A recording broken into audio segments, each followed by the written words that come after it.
Weekends go by fast. I want to be productive yet still feel like I actually rested.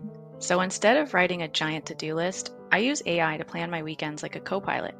It helps me find that balance between structure and spontaneity. Welcome back to Smart Life, Less Effort. I use AI like I use a planner to get out of my head and into action.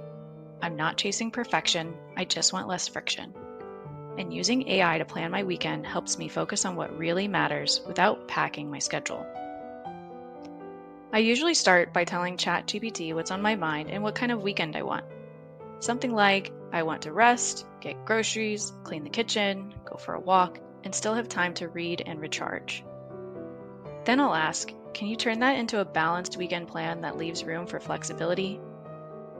It gives me a plan that's not too packed.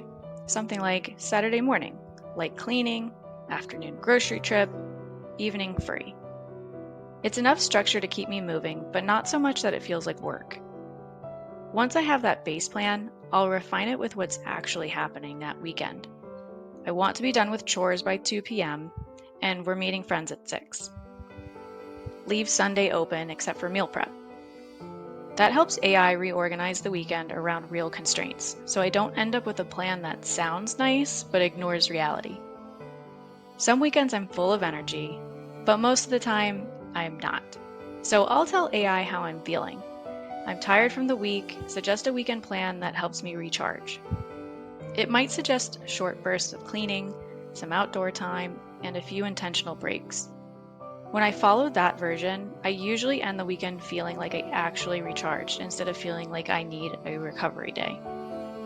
Once I have the plan, I'll often ask, format this into a simple schedule or table. Or group activities by focus, chores, fun, and rest. Seeing it laid out helps me spot when I'm overcommitted, or when I've left out the fun part entirely. Before I'm done, I'll usually ask, suggest one small creative thing to do this weekend that doesn't take much time. It might say, try a new trail, bake something easy, or rearrange a space. Those little suggestions usually end up being my favorite moments, the ones that make the weekend feel like mine, not just a list of tasks. Using AI to plan my weekend helps me stay realistic, not rigid. It's like having a co-pilot that helps me balance what I want to do with what I can do. If you've ever started a weekend with too much ambition and ended it feeling disappointed, this might help. Subscribe for more ways to use AI to create a smarter, simpler life. See you next time.